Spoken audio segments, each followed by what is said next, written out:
Star Trek Discovery will feature 2 ships, 2 captains, and 2 pilots? The TV kind. I'm DJ Wooldridge, and this is Screen Junkies News.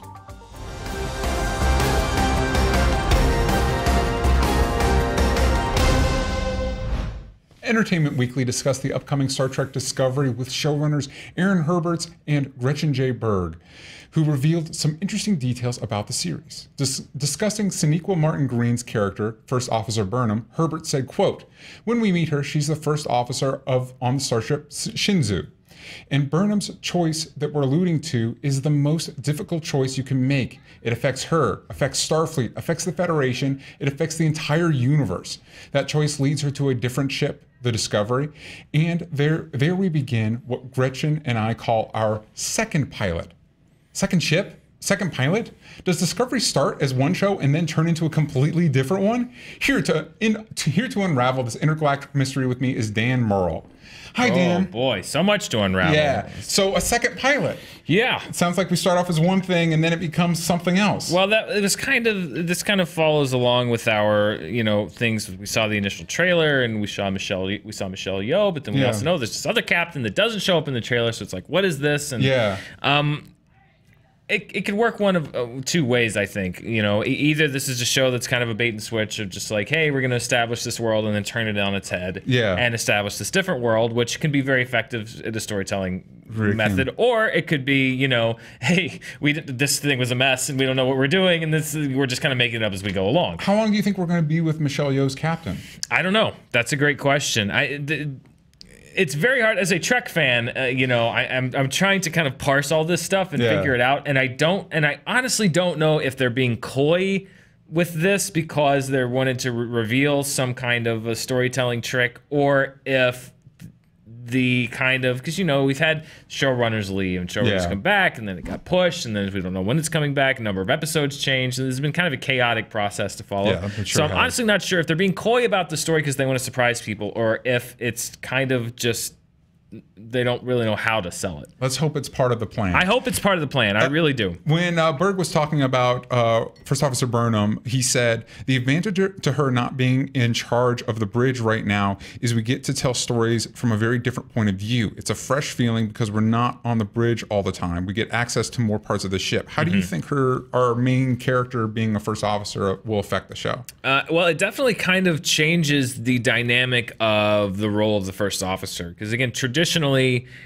in the Star Trek canon, the first officer is on the bridge. Now, of course, they do lead the away team a lot, particularly, Commander Riker was always leading the away team. So the role, but generally on the ship, the role of the first officer is on the bridge. Yeah. I like this idea of we're going to use not having to be kind of tied to the captain's chair and a way to explore different parts of the ship. Next Generation did a great episode called Lower Decks. That was basically all about kind of ensign and lower level people that were, in different departments of the ship, and then you kind of saw the command people in passing, and it was a very kind of interesting way to kind of turn on its head how you do storytelling on the Enterprise. So I like the way of, or the sense of kind of making this different by not being, hey, 60% of the show is going to be on the bridge with the view screen. I think you do need to change that up a little bit so that you're not going to draw as direct a comparison to the old shows, because they were so locked into the ones that weren't Deep Space Nine, the ones that were Voyager and Trek and Next Generation.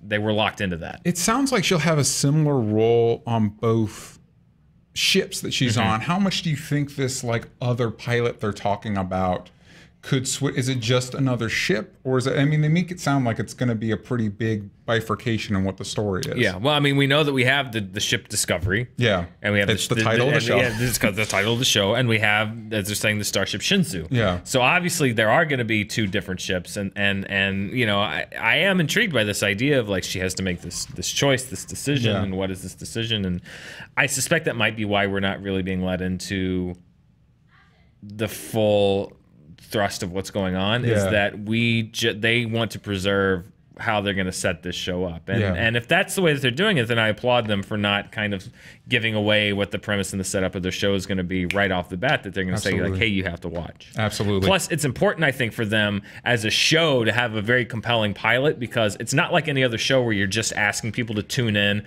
next week on the same channel. You're asking people to go on their phones or on their smart TVs or whatever and sign up for this second service and pay every month. It's like, it better be a damn well compelling pilot, because you're asking people to do a lot to keep watching this show. It needs to blow our minds.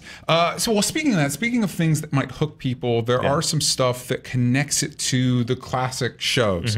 Herbert said, quote, Burnham has spent a lot of time on Vulcan, but she's human. Sarek, Spock's father, played by James Frain, plays an important role in her life, which has been completely planned until she makes a very difficult choice, the aforementioned choice, that sends her life on a very different path. So we have Spock's dad.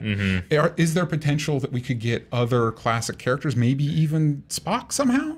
This is where I bristle a little bit. This idea of like, oh, we're going to start bringing in your established Next Generation consciously, like, I mean, it was like policy of like, not only do we not bring in for a long time, particularly when Gene Roddenberry was running the show the first few years, not only do we not bring on old characters, we don't mention them. They put McCoy in the pilot, and that was it, because they're like, we want this to live on its own. So this idea of bringing in Sarek, who traditionally, that's not the character that you would think would. Sarek was always kind of very removed and very didn't even care about Spock, really.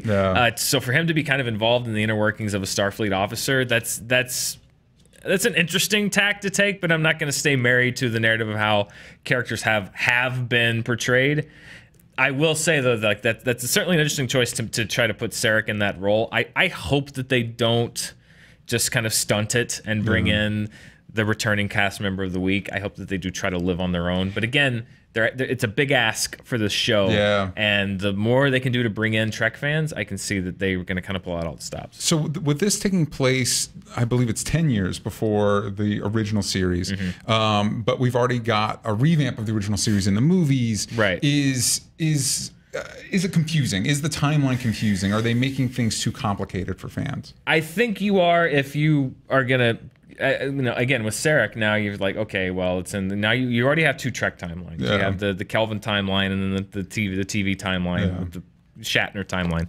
And then if you're now inside of those timelines trying to create new dimensions with those characters that appear in other ones, that's why I think you should just divorce it completely and just do your own thing. Because then you can say, like, it's 10 years and you're done, and you don't have to worry about all this interconnective and interchanging stuff, because they can get really sloppy really quickly. Now, Jonathan Frakes is coming on to direct an episode. He's famous as Commander Riker in The Next Generation. There he is. And Berg said, quote, there's a hint of all of them, all the classic Star Trek iterations. But in the writer's room, people are so in love with the original series and Next Generation, and they talk about the family aspect of those cast members. Are there elements, he also references the Nicholas Myers films, are there elements from the classic shows and movies that you'd like to see kind of like in the DNA of this show? Well, I mean, he dropped all of the, like, Nick Myers. Nick Myers, the guy that came in and did Wrath of Khan and like started the Star Trek movie franchise as we know it. I mean, like, motion picture was a weird kind of 2001 heady sci-fi trippy thing. They mentioned the motion picture too as a reference as far as like scope. Sure. I'll give him that. I'll give him that. I'll give him scope. But you know, I think that's what people liked a lot about these shows, and I feel like particularly with the original series and the Next Generation it was about those characters and about the crew, and you got attached to them and the relationships between them. And the space stuff was just kind of like what was happening that week, but it was really about those characters. And I feel like that's why maybe something like, there are certainly fans of Voyager and Deep Space Nine out there. And I enjoyed those series, not as much as the other ones. And I think part of it is just that when you're on a ship and you have a smaller scope and there's not as many people coming through, cycling through every week, you know, I think that you can really, if you build a core, and it's all about casting and writing. Absolutely. If you build that core that people care about, that's what makes a great Star Trek show. And not to say that Deep Space Nine and Voyager didn't have those, but I think that original series and Next Generation in particular just had such a great cast and knew how to write for them. I think more than anything else, that's what Discovery needs to do, is find your core group and write to their strengths and really let them play off each other, because, you know, Star Trek, people like Star Trek because of the ideas, obviously, and the sci-fi, and the idea of being in this kind of future where so many of the things that plague us today don't exist. Yeah. But it's also about the characters, very strongly about the characters, and I hope that they carry that through to this show. 100%. I agree with you entirely. Thank you. It's always a blast talking to you about this. Yeah. But we want to know from you at home, what would you like to see incorporated from the classic shows into Star Trek Discovery? Please click here for more videos. Tweet us at SJ News, and don't forget to click that subscribe button and click that little bell so you receive immediate notifications of all the latest breaking news. And we will see you next time.